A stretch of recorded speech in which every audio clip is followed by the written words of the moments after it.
Pozdravljeni v oddaji 7 ob 7. Današnji izbor novic, vrednih posebnega komentarja, je sledeč. Tanja Fajon se je mudila na Bližnjem vzhodu, potem, ko je Golob razglasil priznanje Palestine. Vladimir Putin, ruski predsednik, menja ministra za obrambo Šojguja. Predstavljamo Vladimirja Prebiliča, kandidata na evropskih volitvah stranke Vesna. Dober večer, moje ime je Edvard Kadič in vi spremljate oddajo 7 ob 7, kjer novicam vdahnemo karakter. No, Tanja Fajon ni samo bila, temveč je še vedno na turneji po Bližnjem vzhodu.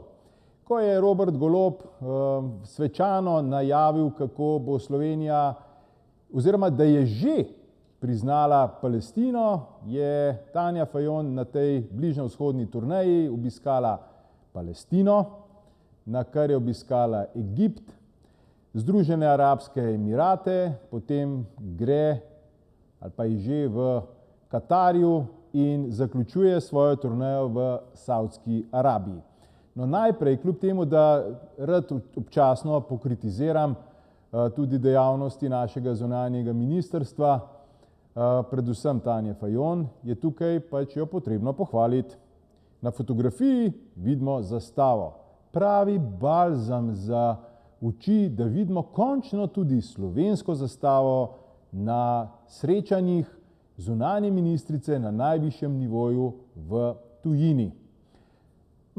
Malo smo se že navadili na to, da manjkajo na fotografijah slovenske zastave, tako da večina nas se sprašuje, je res tako težko spakirati še eno ali pa dve zastavi skupaj za na pot v prtljago in jo imeti seboj, če slučajno pač gostitelj nima slovenske zastave. No, ampak dobro, zdaj pustimo to zastavo, to se pravi, to je pozitivna točka.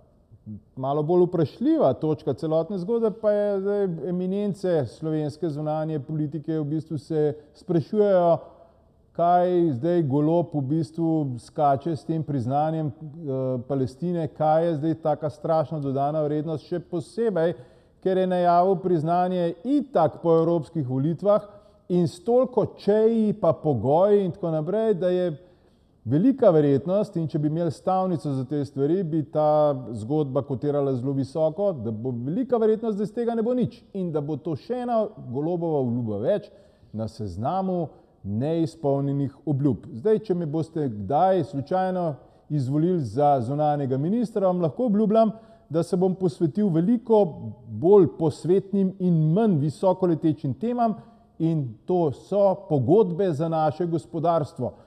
Jaz si ne delam nobenih utvar, da je Slovenija nek strašen faktor v mednarodnih odnosih, kar pa lahko politika naredi, je pa to, da pomaga slovenskemu gospodarstvu pri sklepanju pogodb, pri organiziranju različnih tokov in pri pritisku včasih tudi preko diplomatskih poti za to, da so pogodbe sklenjene in da slovensko gospodarstvo lahko lažje diha. Vladimir Putin je pred kratkim zaprisegel nov mandat na čelu ruske države in sicer za naslednjih 6 let in tudi napovedal, da bojo pač nekakšne spremembe v samem vodstvu države. In ena od sprememb, ki se je zgodila, je, da je menjal oziroma menja obrambnega ministra Šojguja, to je ta možakar v ospredju na fotografiji, ki je zunanji minister, zdaj že ves čas, najbolj ga poznamo pa seveda kot ne zunanji, ampak obrambni minister Rusije tudi v času vojne z Ukrajino. Zdaj, glede na to, kako te visoki ruski predstavniki radi se spotikajo pri oknih in letijo čez balkone, lahko samo držimo pesti, da možakar ne bo prehitro poletel skozi kakšno okno ali pa padel z kakšnega balkona. Zanimivo je, da tudi drugi visoki predstavnik, to je Genadij Gerasimov, ki smo ga videli na fotografiji v ozadju, je bivši šef generalštaba oziroma zdajšnji zadolžen za vojno v Ukrajini in tudi njega že kar nekaj časa ni prav posebej veliko v javnosti, tako da spremembe bodo očitno globoke.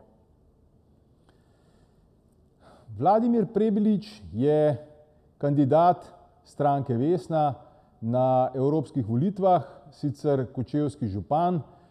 Danes objavljamo veliki intervju na portalu 24 z njim in se mi zdi zelo zanimivo, par poudarkov omeniti znotraj tega intervjuja, ki je zelo zanimiv glede na to, da so seveda tudi Prebiličevi pogledi na urejanje zadev skozi prizmo Evropskega parlamenta zelo zanimivi.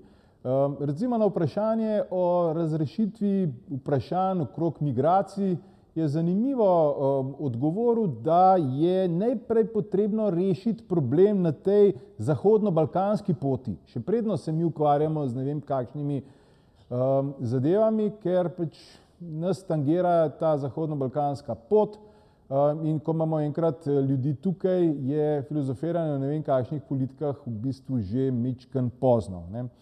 Naslednja zanimivost, ki sovpada tudi z stranko, na katere listi kandidira, je, da se zeleni prehod prepogosto uporablja pravzaprav kot problem, ne pa kot nekakšna reforma v evropskem političnem prostoru in te pogledi na to so zelo zanimivi, glede na to, da se zeleni prehod kar dejansko precej kritizira in tukaj mogoče še en utrink, predno skočite na portal 24 in pregledate ta intervju, je pa to, da zagovarja znižanje volilne pravice iz 18 na 16 let. Toliko za danes v oddaji 7/7. Seveda vas vljudno vabim k prebiranju novic na portalu 24, predvsem pa vas vljudno vabim, da nas spremljate tudi jutri ob istem času in na istem kraju v oddaji 7/7. Pozdravljeni!